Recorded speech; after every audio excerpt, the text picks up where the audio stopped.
Hola, ¿qué tal? Bienvenidos, buenas noches. En Noche de Miércoles Debate, en Noche de Miércoles aquí en Canal 11, nos proponemos abrir para la opinión pública, para nuestros vecinos, entender un poquito las cosas. Mientras saludamos y acompañamos, como siempre, a todos quienes hacen posible que nos encontremos semanalmente aquí en nuestra casa, como le decimos, Canal 11, les comento el tema que hoy nos reúne para repensarlo, para compartir visiones, porque tiene mucho que ver con el tiempo que vivimos. Elecciones, encuestas preelectorales. No me cambie, porque no quiero hablar más de eso, no quiero sentir... ¿Qué pasa con las encuestas? Las encuestas preelectorales, le comento, desde que la ciencia política se hizo ciencia, fue el nervio, la principal herramienta con la que contaba la ciencia en tanto política para diagnosticar situaciones sociales y obviamente tendencias, conocimiento, estado de situación, era la herramienta más noble. ¿Qué pasa con esa distancia de los resultados que marcan las encuestas preelectorales con lo que en realidad sucede? Vamos a tratar de compartir visiones con gente que está en el mundo de la comunicación, con gente que estudia, que ha estudiado ciencias políticas y hoy lo hace desde un análisis, desde una consultoría, desde quienes hacen de la comunicación esa herramienta de análisis que es necesaria para guiar tanto a quien se propone como a quien elige. Buenas noches a todos los invitados. Viviana Isasi, de ella conocen la voz seguramente, así que habla un poquito. ¿Cómo andamos? Muy buenas noches, gracias por invitarme, Claudia. No, por favor, Viviana. Bueno, Viviana es periodista, ella está en Radio Costa de Paraná a la mañana en el programa. Muy temprano, 7 a 9. Sí. Muy temprano, a las 4 de la mañana ya tiene que estar levantada. ¿Cómo andamos, Viviana? ¿Bien? Muy bien, muy bien. Bueno, y en ese ida y vuelta es necesario esto, ¿no? Porque el periodista hace esa gimnasia de escuchar los candidatos, escuchar las propuestas, pero después hablan por la gente, reciben el mensaje de la gente, ¿no? Es la contradevolución. ¿Lo ves así?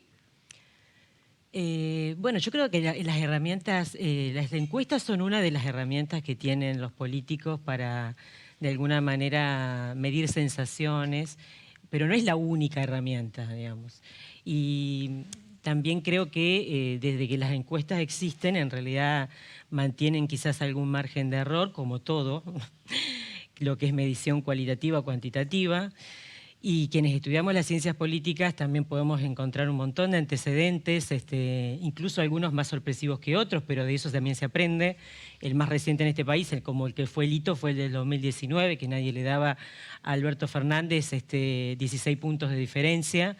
Y luego también fue una gran sorpresa cuando Macri remontó y pudo achicar esa diferencia y terminó con un 41%. O sea, en el mundo hay un montón de antecedentes que marcan estos números que terminan siendo dados y que a veces sorprenden. Pero yo vuelvo a insistir que me parece que la herramienta en sí yo no la cuestiono, me parece que es una muy buena herramienta y que determina mucho el análisis que tenga el asesor político y el político. Ahora vamos a seguir y lo vamos a hablar, y lo vamos a hablar porque, bueno, tenemos más gente que se suma a este panel. Emanuel Pajés es licenciado en Comunicación Social, está especializado en oratoria y discursos políticos y públicos. ¿Cómo andamos, Emanuel? ¿Qué tal, Claudia? Buenas noches. Muchas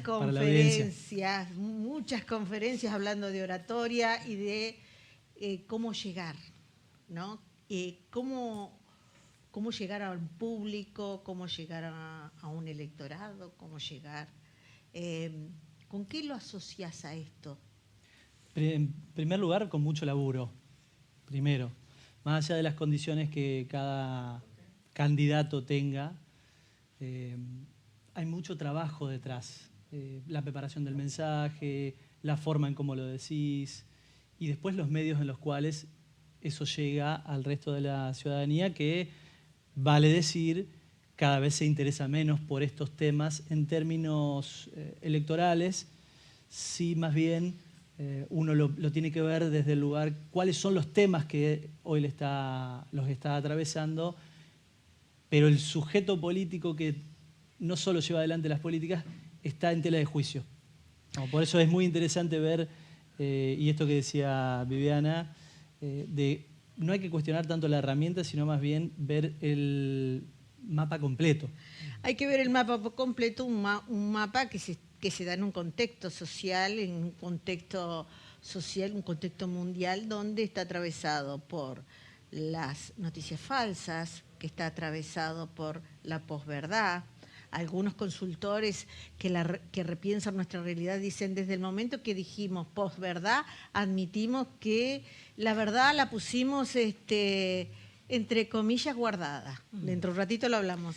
Dice el dicho que hay verdades, no hay verdades sino puntos de vista. Punto ¿no? de vista. Palabras exacto. más, palabras menos. Palabras Entonces, más. Y un amigo, Cristian Ullán, politólogo también, y bueno, tiene una consultora, Plus Más Quest. Y bueno, ¿con qué lo asociás, Cristian, a este momento que estamos pasando, a esto que en definitiva tengo la encuesta, pero al final no me dio? Sí, bueno, hay todo un fenómeno. Bueno, muchas gracias, Claudia, por invitarme. Buenas noches a la audiencia, acá a los colegas. Hay una situación que se está dando, que es no solo en la Argentina, sino a nivel regional especialmente, que es un deterioro de la democracia en términos de que no está garantizando el acceso a bienes y servicios de calidad y en cantidad suficiente. Eso produce un desapego del electorado con las opciones electorales. Otro elemento que uno puede incorporar en el análisis es que antes era bastante más sencillo identificar al electorado de cada una de las fuerzas políticas. Hoy las fuerzas políticas como tal, como partidos políticos, han desaparecido. Hoy se han camuflado detrás de coaliciones o alianzas, porque ninguno puede alcanzar mayorías necesarias para hacerse del gobierno. Entonces, lo que antes se entendía por lo que era una doctrina o una ideología, o lo que podría llegar a ser una plataforma, una prioridad para un sector poblacional u otro, o medidas económicas tendientes a tal o cual, hoy está bastante más difuso. Entonces el electorado, en el medio de no recibir esos bienes y servicios que hacen a su bienestar social, a su ascender socialmente, no ven reflejadas sus aspiraciones en las expresiones políticas. Y el punto quizás más importante es la pérdida de electorado en los procesos electorales en Argentina, que en el año 83, este año estamos cumpliendo 40 años, estaba en el 85,9%, y en la última elección apenas superó el 70%. En las últimas elecciones, las recientes, en las provinciales, hay indicadores que son alarmantes en términos de decir, bueno, Rosario, la segunda ciudad de importancia del país, solamente votó el 53%. En Chaco, otro fenómeno. Córdoba, sin ir más lejos, ¿no? En Córdoba, Sí, Chaco, son claramente algo nos está manifestando esta retracción. Y vamos a ver si ya está Lucio Guberman, es consultor especializado en comunicación política. Él escribió un libro que se llama Flor de Posicionamiento, Popularidad y Jugadas Políticas en Campañas Electorales. ¿Cómo estamos, Lucio? Buenas noches, ¿cómo te va? Hola, buenas noches. Muy bien, muchas gracias por la invitación. No, y en esto de Flor Posicionamiento, vos haces el ejercicio de dar a conocer las herramientas básicas para entender las claves de una buena comunicación política, ¿es así? Bueno, sí, es una metodología para que los políticos, para que los candidatos no sean ovnis, ¿no? Objetos políticos no identificados, y que adquieran algún tipo algún tipo de predicado. Ustedes ven en las campañas que todos ponen su nombre, su nombre, su nombre, su cara, su cara, su cara, o sea, el sujeto. Falta el predicado, falta el contar a ese sujeto en qué le va a hacer la vida menos complicada al electorado ese al que se le ofrece como servidor público. Bueno, la flor de posicionamiento son algunas claves para ordenar esa propuesta, ¿no? Esa de propuesta. Un candidato que conecta con el público. Ya vamos a abrir a este discurso analítico que has hecho y que me parece muy interesante, porque en definitiva estamos comunicando propuestas. Detrás de todas las propuestas hay un candidato, hay un equipo y hay realidades, ¿no? Viviana, vos me decías, estás trabajando con una consultora en Buenos Aires. ¿Esa consultora a qué se dedica? Bueno, lo conozco a Lucio, lo saludo, un abrazo grande, colegas de Buenos Aires. No, estamos todos más o menos en lo mismo. O sea, estoy haciendo un doctorado en Ciencias Políticas en Buenos Aires y estoy haciendo algunas colaboraciones para algunas consultoras. Sí. Pero me tomo de lo que dice Lucio, que el libro está fabuloso. También esto de la necesidad de que el liderazgo, que es un poco lo que se discute detrás de eso, lo que él decía, el predicado que hay debajo de una foto, o que hay detrás de una foto. Para que finalmente se produzca tiene que haber un líder, ¿no? Y ese líder tiene que ejercer ese liderazgo en relación a los otros. Eso me parece trascendental, porque por ahí tenemos esta última experiencia gubernamental que le ha pasado al presidente de no poder construir su liderazgo, y creo que muchos coinciden en que lo que se discute ahora en la Argentina, o que se va a discutir a partir del 24, es justamente quién puede lograr ocupar ese liderazgo que no está siendo ocupado, ¿no? Líder en tanto carismático.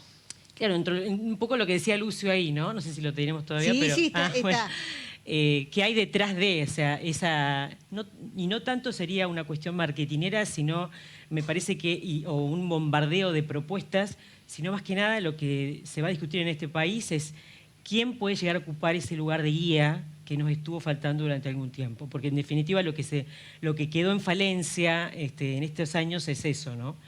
Y volviendo a la encuesta como eje de análisis, ¿te pasa o te ha pasado de tanto cubrir campañas, elecciones, en radio y demás, en encontrar que el desencanto en el electorado, la gente no le interese contestar o contestar cualquier cosa?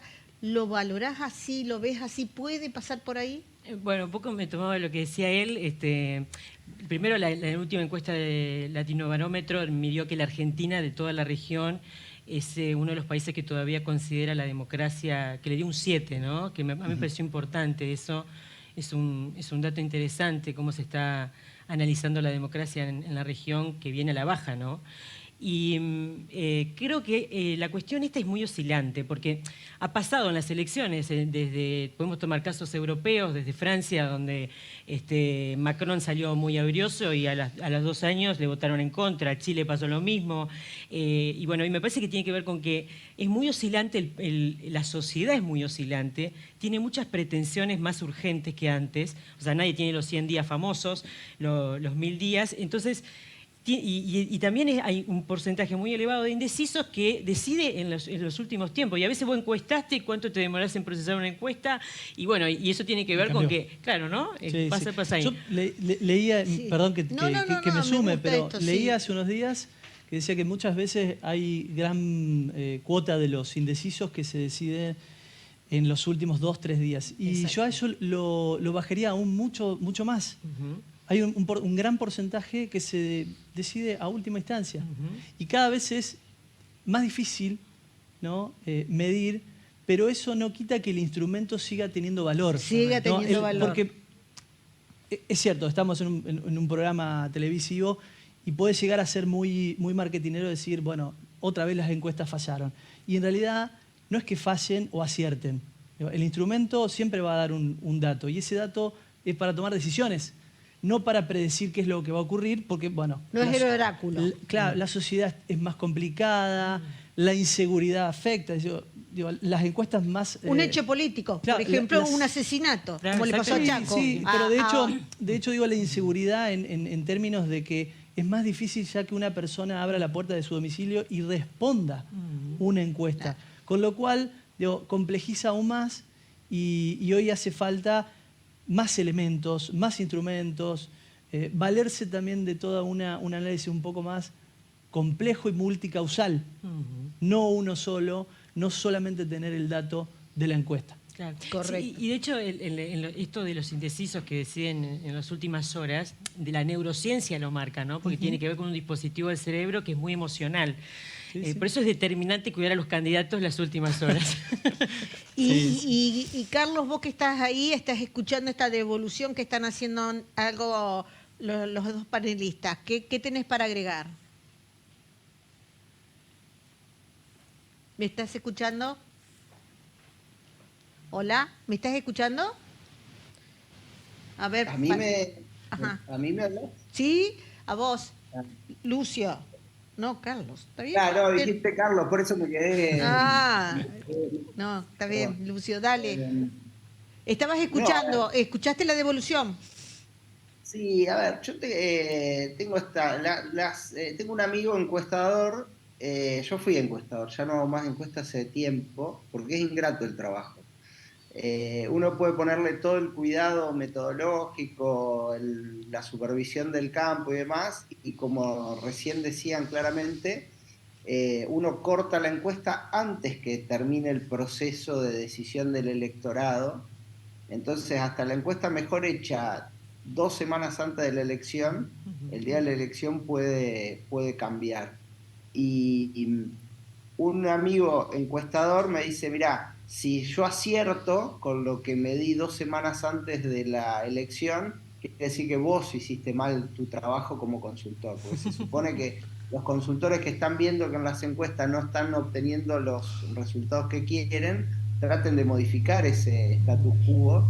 Entonces no es tan fácil para los encuestadores acertar. Digo, ahora también es dificultoso hacer trabajo de boca de urna, hay que llamar a la casa de la gente que ya votó y demás, con lo cual no se puede estar más en la escuela encuestando y estas cosas que hacen que ni siquiera la encuesta de boca de urna sea una encuesta fiable, pero no es fiable por mala calidad técnica o por mala fe, no es fiable porque las condiciones de toma de muestra, que es clave para que los resultados sean representativos, no está a la mano de las consultoras. Entonces, es difícil, hay que saber leerlas, hay que saber que las encuestas son para que las campañas trabajen, y eso genera una discrepancia entre lo que se mide antes y lo que ocurre luego el día de la elección.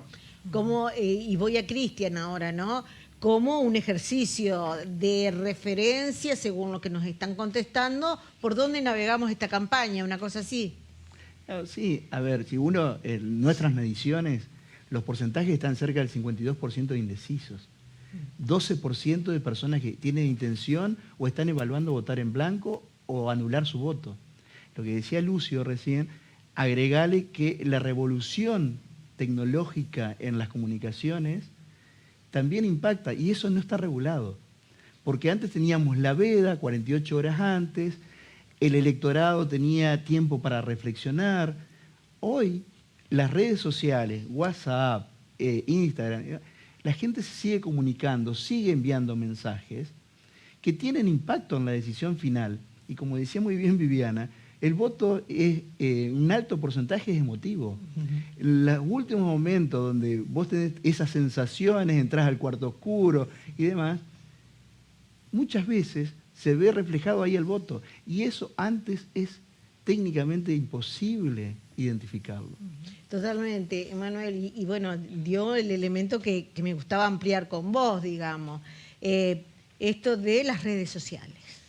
Esto de tener personas todo el tiempo a través de Twitter, a través del Facebook, a través del Instagram, tratando de inundar con un océano de información al electorado. ¿Termina jugando en contra? Y muchas veces sí. Sí, y voy a emplear, porque muchas veces hay saturación de información, pero es información que es muy homogénea. siempre tienen la misma característica, las visitas, los timbreos, los problemas de la gente. Y eso ya, no digo que corresponde a otra época, pero lo hacen todos.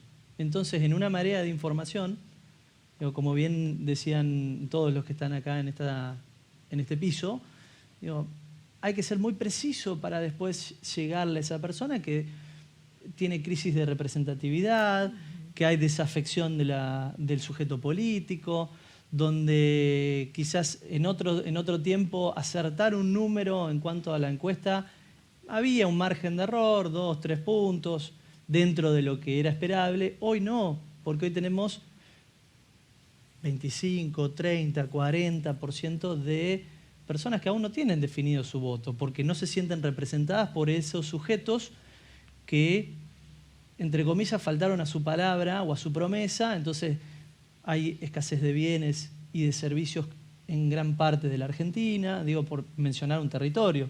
Entonces hay una serie de factores que atentan... Condiciones y generan el mal humor. Que el mal humor está, es el escepticismo. muy palpable, y entonces esto no es ajeno. Digo, uno va en la encuesta a medir cuestiones políticas, pero el instrumento, ¿no? Vuelvo al tema del instrumento, va a seguir siendo usado. Digo, es como decir, bueno, pero hoy ya no tiene más fiebre tal paciente. Bueno, pero lo tuvo ayer. Bueno, está midiéndole la temperatura. No todos los días tiene la misma temperatura. Correcto, correcto. Viviana, y me encantó cuando vos planteaste, ¿no?, la emotividad que atraviesa ese sujeto que está inmerso, aparte de atravesado por el celular minuto a minuto con la noticia al instante, las redes que lo llevan, y el impacto de la noticia, que puede tirar abajo cualquier previsión, ¿o no? Claro, sí, bueno. Digo, pongamos un ejemplo X. Bueno, a Chaco ya hay una muestra con lo de Chaco, pero pongámosle que mañana, viene una estampida cambiaria y las elecciones pasado mañana, eso no es inocuo. No, bueno, está estudiado desde la neurociencia, y ahí un poco Lucio también mencionaba esto pero siempre relacionado a los indecisos, ¿no? Esas personas sí, que hay un porcentaje muy apuntando. elevado de gente que se decide en las últimas semanas, días, incluso horas, y como dijo en el cuarto oscuro inclusive. Entonces ahí está el impacto de lo emocional, y por eso es muy importante cuidar en serio los candidatos en las últimas horas o lo que termine pasando con el impacto de la noticia en las últimas horas. Pero esto, bueno, es una cosa que pasó siempre. Lo que pasa es que cada vez hay más porcentaje de indecisos porque hay una crisis por ahí de representatividad que tiene que ver con esto de las coaliciones que a veces son un poco desdibujadas, pero no le veo complicación a eso en realidad. No, mientras las cosas funcionen, no le veo complicación. Me parece que la gente no está alejada de la política. A veces son los políticos los que se alejan de las personas. Claro. Para mí es al revés. Y cuando vos decís el político se aleja, no lee bien la sociedad donde está. Exactamente. Porque hay una sociedad muy distinta después de la pandemia. También lo estudia la neurociencia, digamos. Hay una sociedad que tiene necesidad de otro tipo de conexiones y otro tipo de empatías. Y no se trata solo de quizás marketing, una cuestión muy de a veces invadir, sino que me parece que está faltando un poco de base, de conectividad directa con lo emocional. Y vuelvo y digo, ¿no, Cristian? Porque el político también necesita referenciarse y cuando a la hora de armar su equipo pide ese norte por donde tiene que caminar, esa palabra que no debe decir.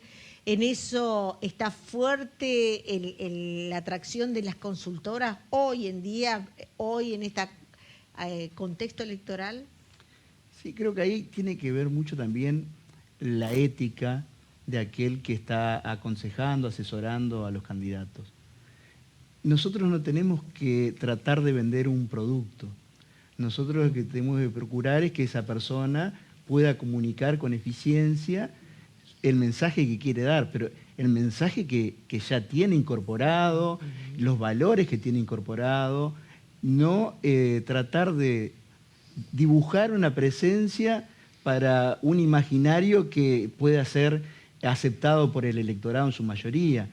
En ese sentido, creo que los profesionales de la región, al menos con los cuales yo tengo contacto, tienen bien en claro eso, el tema de la responsabilidad ética, porque una cosa es vender un producto y otra cosa es mostrar a una persona que va a tener la responsabilidad de administrar los recursos públicos de toda una comunidad, y eso es un tema muy importante. Se incorpora al Zoom Carlos Helgar, licenciado en Ciencias Políticas, él es profesor, está en Gualeguaychú, la consultora de opinión pública se llama Consultar. ¿Cómo estamos? Buenas noches. ¿Qué tal? Buenas noches, Claudia, un gusto y gracias por la invitación a tu programa. Bueno, cortito porque yo voy a ir ahora a una pausa y después lo vamos a ampliar a lo que nos vas a decir ahora. Esa distancia entre lo que marcan las encuestas y el resultado final, ¿a qué la atribuís? Bueno, a que pueden ser muchos factores, pero primeramente las encuestas no brindan certeza, son probabilidades. Toda encuesta maneja un margen de error. Por lo tanto, si una encuesta te dice que el candidato A está 3 puntos arriba del candidato B y el margen de error de esa encuesta es 3.5, puede ser que ese candidato de 40 saque 43 o saque 37. Hay un margen de error que es lo que una encuesta va a generar. Un segundo factor es que cada vez más un porcentaje del electorado define sus votos en los últimos días. Y eso también genera un mayor margen de imprevisibilidad. Y por otro lado puede haber también errores metodológicos en una encuesta.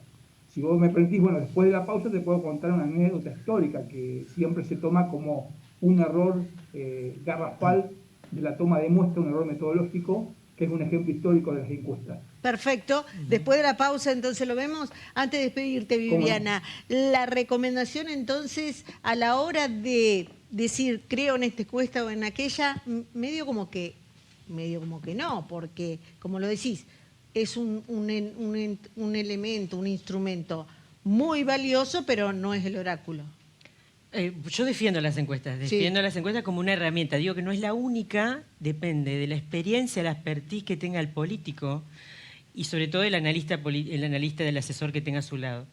Y lo que sí voy a decir es que muchas veces se dice que las encuestas no ayudan, pero los políticos usan las encuestas a veces para marcar tendencias, porque si hay una encuesta que te dice que vos vas ganando, eso le pasó en el 2019, algo de eso se pasó. Digamos, nadie pensaba que esos números se iban a dar.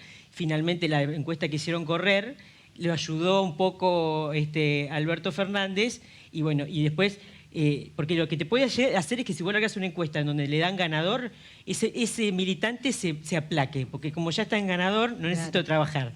Y al revés. Entonces, las encuestas también son utilizadas por los políticos para influir en sus públicos.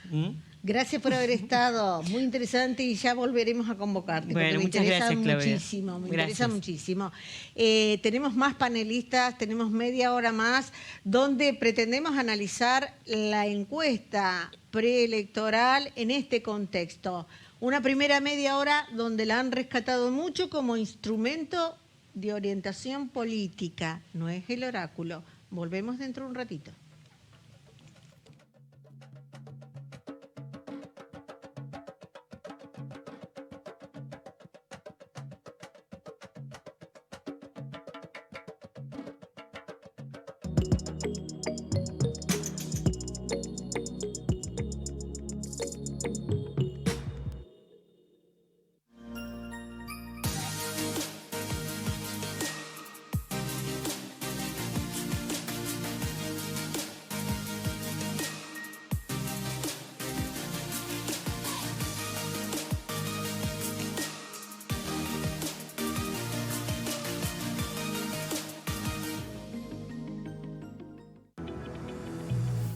Les voy a presentar lo último en biotecnología para embellecer su rostro. Rejuvenecemos la piel con ácido hialurónico, nanobotox y los famosos hilos tensores líquidos. Te invito a conocer este tratamiento de última generación. Ahora podés seguir las noticias y toda la programación de El 11 desde tu celular, descargando la aplicación en tu teléfono o tablet. Busca en la Play Store de tu móvil El 11. Instala y disfruta toda la programación en vivo en alta definición como si lo vieras en tu TV, pero en cualquier parte. Además, acceso directo a las últimas noticias de el11.com. También podrás compartir estas con tus contactos y redes sociales preferidas. No te pierdas de ver el 11, estés donde estés, siempre. Flota de modernas unidades. Autos que garantizan confort y seguridad. Una dedicada atención al cliente. Centro Remis. Todo lo que está bien para un buen viaje. ENERSA te aconseja el uso responsable de la energía.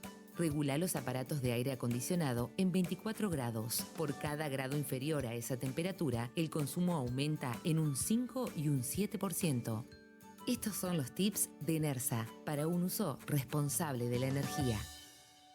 Un día te das cuenta, tu pelo está seco, largo y necesita un buen corte. Pensaste en nutrición, corte, color, cambio de look. Fue entonces que tuviste una inspiración. Descubriste el Salón de Peluquería Rogues de Rosana Massa en 25 de mayo 621.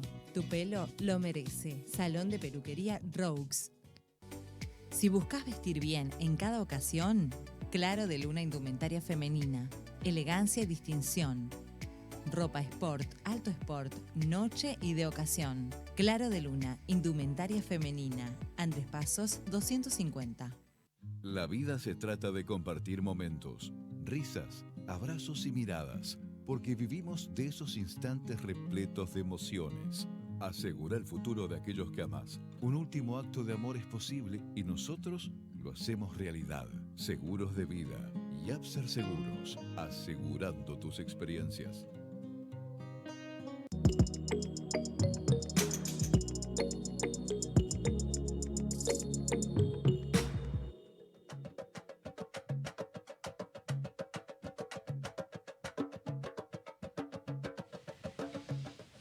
Sí, y se siguen incorporando panelistas con los cuales enriquecemos, por supuesto, los puntos de vista y el análisis. Juan Pablo Arias. Bueno, Juan Pablo Arias, aparte de ser un amigo, está en la red de radios de la UNER con su cara y seca. ¿Cómo andamos? Muy bien, buenas noches. ¿Cómo Buenas andan? noches. Quedó una pregunta para uno de los panelistas que está en Gualeguaychú y que dijo, voy a contar una anécdota que tiene que ver con un hecho que es casi un clásico para analizar el fenómeno de la encuesta. Te escucho, Carlos. Sí, bueno, mira, a ver, lo que son los padres de la consultoría moderna son los norteamericanos y del marketing político.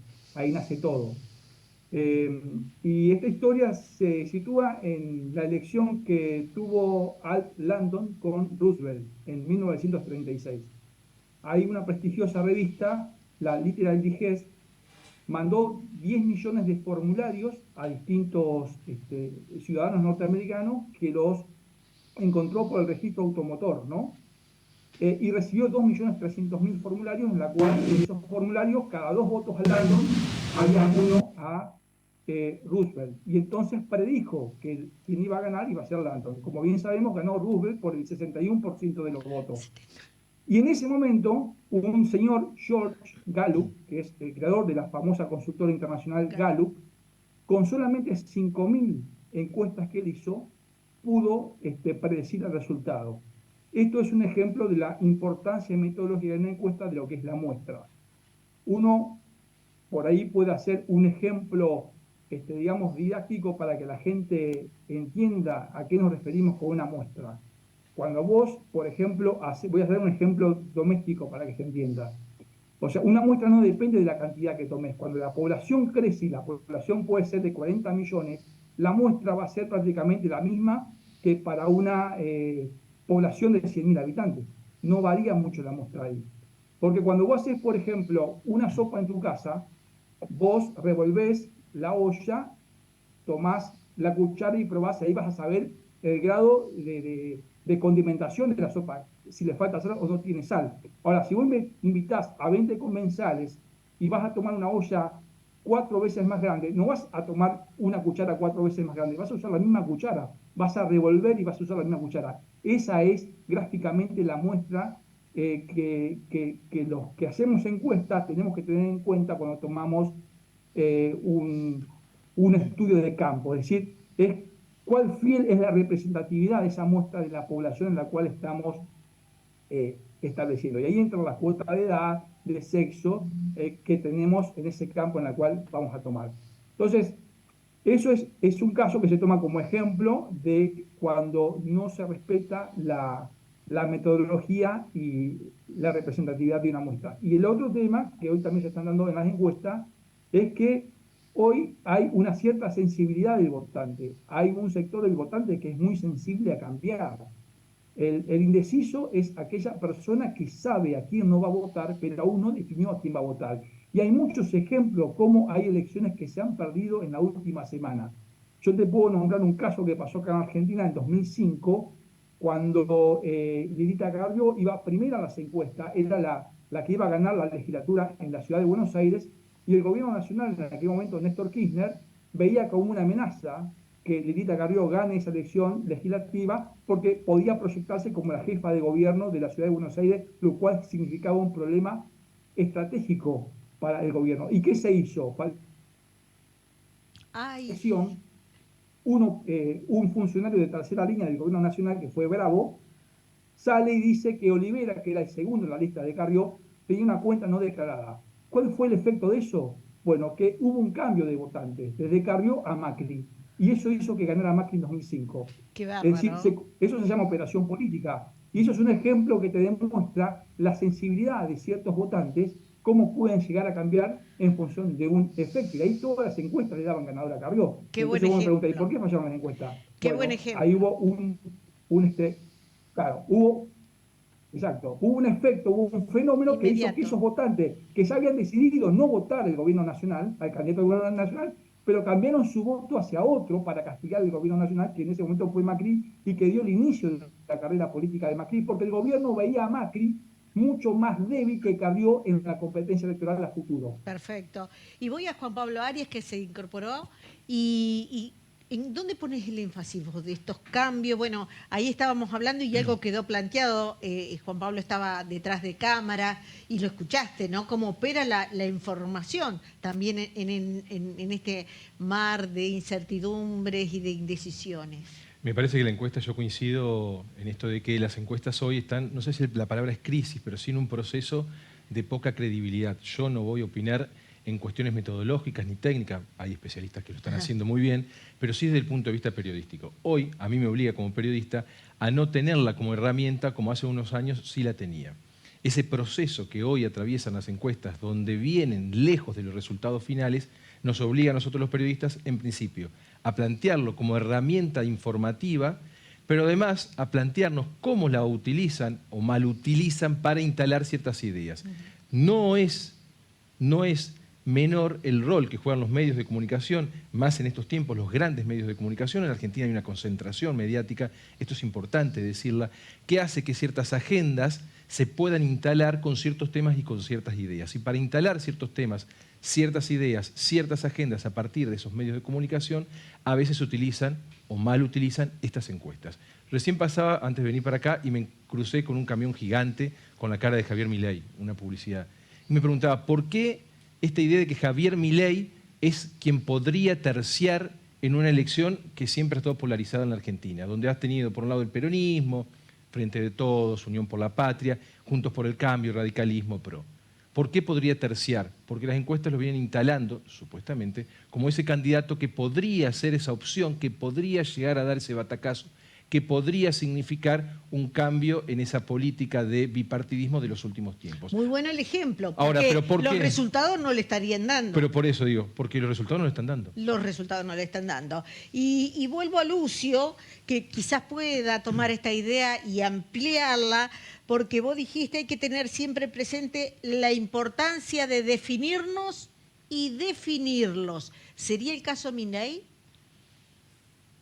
Bueno, Milei es un caso de posicionamiento fuerte por contraste. Claramente es él o la casta, y eso es una polarización con toda la clase política que para arrancar le sirve Ahora que ya lleva 2 años de diputado y viene sorteando más o menos bien esa situación de pertenecer a la casta con algunas jugadas disruptivas, como el sorteo de su dieta y demás, bueno, le dan un poco más de aire, pero el desafío de Milei es ahora pasar a la política de pelo en pecho, digamos, ¿no? No hay... Pero coincidís con Juan Pablo, que yo coincido totalmente, que hay una distancia, el posicionamiento está dado más por las encuestas que lo dibujan desde la palabra, desde las redacciones, desde las columnas de opinión, como lo que podría ser Baldiar en esta elección, y sin embargo las elecciones que venimos no le estarían dando resultado.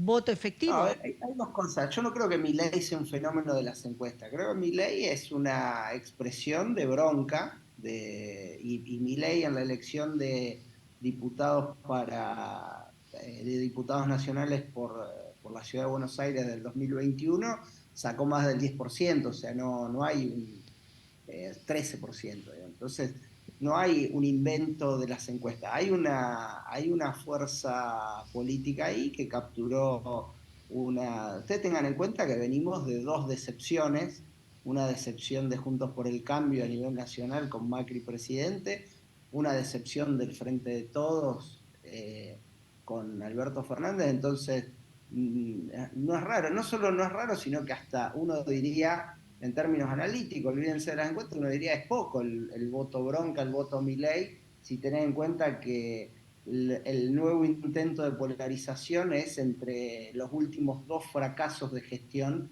que hemos tenido en la Argentina. Entonces yo no lo atribuyo solamente a las encuestas, digo, más allá de las apreciaciones personales sobre Milei y sobre el tipo de propuesta política. Yo coincido, permíteme.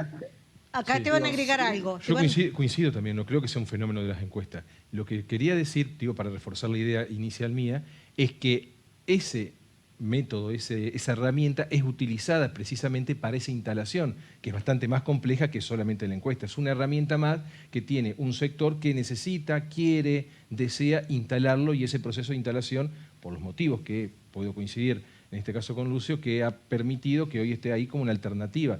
Habrá que ver, ahora tenemos esa primera gran muestra en las PASO de cómo efectivamente va a ser el resultado de Milei dentro de ese electorado. Vendo 2 consejos comerciales y voy contigo porque quiero abrir 2 palabras que dijo Lucio: hartazgo y el candidato que enfrenta la casta. 2 palabras que quiero abrir contigo. Vamos a algunos consejos, porque si se trata de elegir la Asociación Trabajadores de Estado en el Centro de Jubilados de ATE, están de elecciones. Soy Juana Ábalos, actual presidenta del Centro de Jubilados ATE. Multiplicamos centros en toda la provincia. El 9 de agosto, acompáñanos con tu voto. La verde es la que tenés que elegir. Y volvemos a los consejos esta vez del centro de jubilados. Nos vamos a un consejo de salud. Tiene que ver con el Colegio de Farmacéuticos de Entre Ríos. Todo medicamento debe estar recetado por un médico y debe tener el asesoramiento de un profesional farmacéutico. El medicamento debe adquirirse solo en farmacias. Busca la tuya. Hay una en cada barrio, está cerca tuyo. Siempre detrás de un medicamento hay un asesoramiento, un control. El Consejo del Colegio de Farmacéuticos de Entre Ríos decía y que quería abrir 2 términos que me parecen que dan una idea de captar un momento, un humor social. El tema de la casta, que atraviesa a todos los argentinos y dice, se convirtieron a lo largo de 40 años en una casta privilegiada y ese privilegio no bajó al pueblo. Vamos a ponerle pueblo. Y lo otro, ¿no? La contraposición. Sí, Claudia, yo quería agregar, creo que es interesante, de paso aprovecho para saludar a Lucio, no lo hice antes. Creo que fue interesante lo que dijo, bueno, el posicionamiento de Milei tiene que ver también con un posicionamiento de contrastes. Y digo, en eso también hay una jugada que tiene que ver con leer este humor social a través de distintos elementos analíticos, entre ellos la encuesta, y a partir de eso trabajar sobre algunos atributos que tiene este candidato. Digo, y le sumamos que hay dos tipos de encuestas. La encuesta que sale publicada y la encuesta que nunca salió a la luz. Digo, ¿Y cuál sería esa? El famoso, la opinión pública versus la opinión publicada. Digo, un poco Viviana hoy, antes de retirarse, decía, bueno, el efecto que han tenido, hay ejemplos en la historia. Hay como la mitad de la biblioteca que lo corrobora y dice, bueno, hay mucha gente que se queda en su casa y hay otra gente que se sube al caballo del que va primero y hay otra que descree de eso. La encuesta que no sale publicada es la que te hace tomar decisiones y son decisiones que después me permiten llegar a un objetivo o medianamente a algún objetivo. Puede ser a mediano, a largo plazo o quizás a más corto.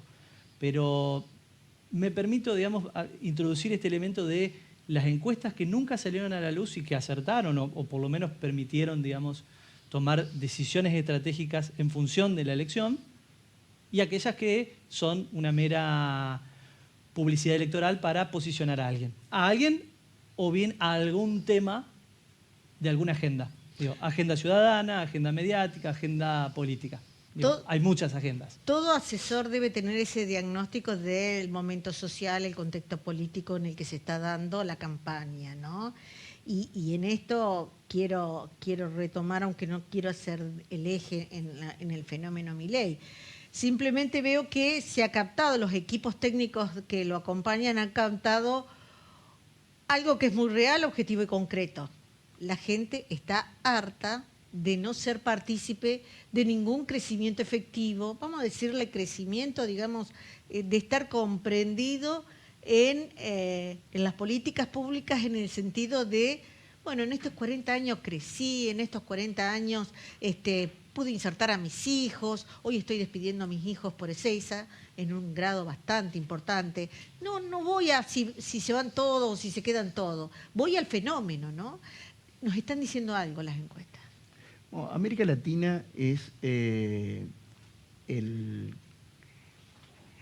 continente, el subcontinente más desigual del planeta. Cuando en el mundo hay un pobre cada 7 habitantes, en América Latina hay un pobre cada 3.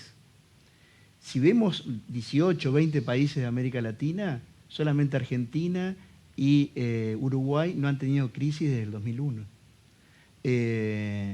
Entonces, el enojo es algo que ya se viene dando, hay una presencia importante a escala mundial. No es casualidad que Meloni gane una elección en Italia, no es casualidad que Trump, con un mensaje grotesco para algunos, que Bolsonaro, cuando llega al poder teniendo como mediciones que el 68% de la población consideraba que la dirigencia política solo atendía la agenda de su entorno. O sea, la preocupación de los dirigentes políticos era solo conservar la cuotita de privilegios que tenía su entorno.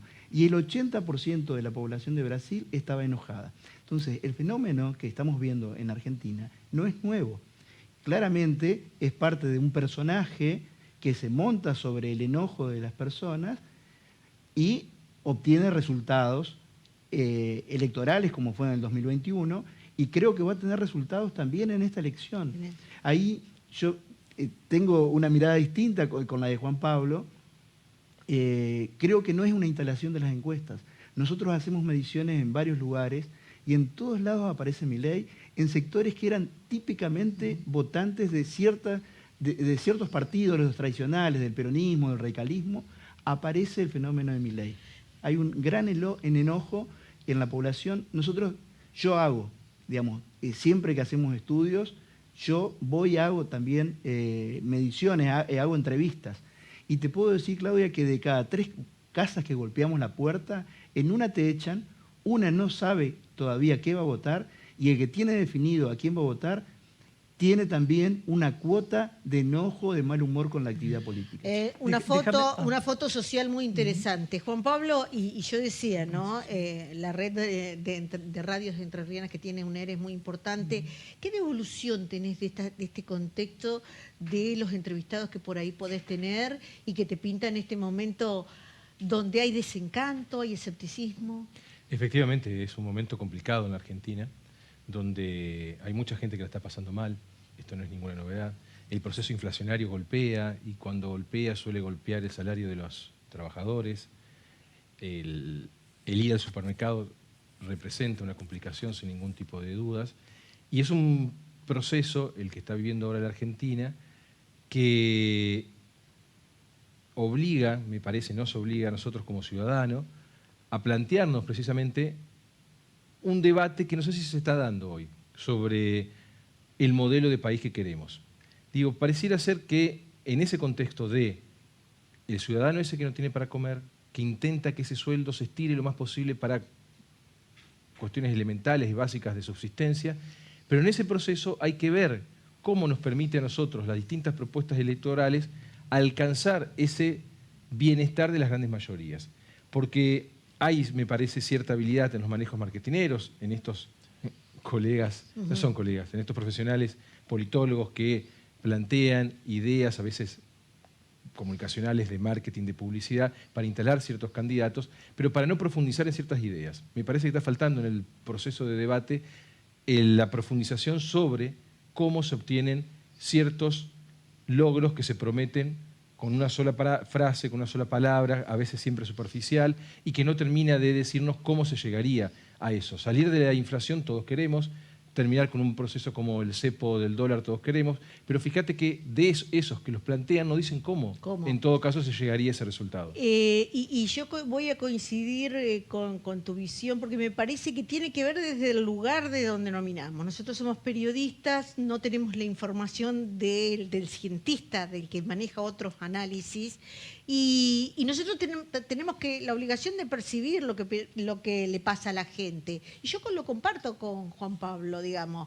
Veo que la gente entiende que el mensaje que está escuchando de propuesta no lo incluye. A ver, decime cómo vas a hacer que mi sueldo valga un poquito más. Carlos, te escucho. Primero a vos y después a Lucio. Sí, perdón, ¿me repetís la pregunta, por favor? Porque la gente no se siente incluida en cada spot, no se siente protagonista. Nadie dice cómo vas a lograrlo, digamos. ¿Eso tiene que ver con cierta apatía, el no me interesa? Bueno, en general en las campañas nunca se dicen cómo vas a hacer las cosas. En las campañas lo que se trabajan son eslogan, algunos mensajes, se intenta captar alguna demanda de la población, pero no es frecuente que los dirigentes políticos que están compitiendo digan el cómo. Está la famosa frase de aquel expresidente que dijo: si yo hubiera dicho lo que iba a hacer, nadie me iba a votar. A ver, ningún dirigente hoy te va a decir que el año que viene va a ser un año bastante complejo para la Argentina y que requiere de ciertos ajustes, porque realmente el político es un vendedor de esperanza. Lo que sí, hoy la comunicación tiene que estar orientada y hacer un poco de pedagogía, que es explicarle al electorado, a los ciudadanos, cuáles son los cambios y transformaciones que hay que hacer y que son necesarias, como en su momento lo hizo Fernando Henrique Cardoso en Brasil, cuando él recorrió todo Brasil explicándole a la clase dirigente y a la clase política por qué era necesario que Brasil tenía que salir de la inflación para poder crecer. Brasil venía de una instancia inflacionaria como la Argentina en la década del 80, en la década de principios del 90, y a partir de que Brasil logra tener una estabilidad de indicadores macroeconómicos, tuvo un crecimiento enorme y nunca más volvió a esquemas inflacionarios. Y esa cuestión, el gobernante, el político, tiene que hacer pedagogía con la gente. Entonces tiene que explicar, es decir, si hoy en la campaña alguien dice que va a bajar la inflación en un año, está mintiendo. Si alguien dice que el año que viene va a estar bien, está mintiendo, porque la complejidad macroeconómica de la Argentina es muy grave, es muy grave. Si bien hay panoramas que son un poco más beneficiosos, porque se prevé que el año que viene no va a haber sequía, el agro va a recomponer su capacidad productiva, el ingreso de dólares, y la menor dependencia de importación de gas por este gasoducto que se ha hecho, pero eso no quiere decir que las cosas vayan a cambiar drásticamente. Sí. Lo dejo ahí porque no quiero, tengo menos de un minuto para Lucio y quiero escucharlo. El desencanto también tiene que ver porque el electorado no se siente protagonista de la propuesta, del mensaje que se está dirigiendo, Lucio? No, yo creo que el desencanto tiene que ver básicamente por el fracaso de las gestiones de gobierno. Ahí no tienen que ver las encuestas, no tienen que ver las campañas, tienen que ver los magros resultados de gestión, la incapacidad de los gobiernos de llevar adelante políticas públicas con mejora en la calidad de vida de la gente, con un manejo de la economía más saludable, cuando cualquier argentino que hace la comparativa con el resto de Latinoamérica ve que a los otros les va mejor, y no estamos comparándonos más con Europa o con Estados Unidos, ya nos comparamos con Uruguay, Paraguay, Brasil, Chile, Colombia, y uno ve Perú y ve que han tenido un proceso de crecimiento más acelerado que el nuestro, que en realidad no fue de crecimiento. Entonces, insisto, creo que venimos de dos fracasos, uno de Juntos por el Cambio y otro del peronismo, con lo cual lo único que atraviesa la grieta es la decepción con la política en Argentina. Correcto. Interesante todos y cada uno de los aportes. Me voy a Oro Verde porque tenemos una gestión que pensó en el vecinalismo como la forma de construir políticas públicas. Escucha. Pensada exclusivamente para el vecino. Nosotros de nuestro gobierno vecinal siempre hubo mucha cercanía con el vecino y un trabajo muy importante con las instituciones. Yo siempre digo que no miramos el color político de que cabeza la institución, sino trabajamos para todos de la misma manera. Municipio de Oro Verde, un municipio para vos. Y bueno, cerrando con la palabra final. Cristian, la encuesta sirve como elemento de referencia para trabajar. Es una herramienta más para el análisis del equipo político que acompaña a los candidatos, y es una herramienta válida y que creo que va a seguir siendo válida para los procesos que están por venir. Te escucho. Las encuestas siguen siendo válidas tanto para los procesos preelectorales, toma de decisiones, como también sirve la encuesta, dígase, para procesos que tienen que ver con la ciencia médica. Digo, eso también uno debería verlo, porque dice, si uno va a cualquier prospecto de un remedio, dice sí, 90% de eficacia con determinado porcentaje. Digo, eso hay que tenerlo presente, que no solo para la ciencia política, los procesos electorales. Las ciencias sociales tienen ese margen. Las sociedades cambian y son difíciles. Y Juan. Me gusta eso del prospecto adjunto, que aclare. No, está bien, claro, es una herramienta importante, interesante, pero nosotros como periodistas tenemos la obligación de entender la realidad actual de esas encuestas y los resultados que han tenido respecto a las elecciones, que han intentado predecir. Como tal, yo hoy, como periodista, no puedo utilizarla como en otros tiempos lo utilizaba. Además de marcar esa mala utilización con cierta, no sé si perversidad, pero sí intencionalidad política, partidaria, sectorial, que hacen algunos sectores para precisamente atribuir ciertas virtudes o no a aquellos candidatos a los que están apoyando. Realmente me quedo con ganas de todo un poco más. A los panelistas que están allí, muchísimas gracias por su opinión, por su asesoramiento, por traer claridad en un tema que a todos nos llama la atención. Hoy sabemos un poquito más de lo que sabíamos ayer. El propósito del debate, debatimos para crecer. Si le interesó, el próximo miércoles a las 23 estaremos en nuestra casa, Canal 11. Muchas gracias a todos. Gracias. Gracias, Claudia. Buenas noches.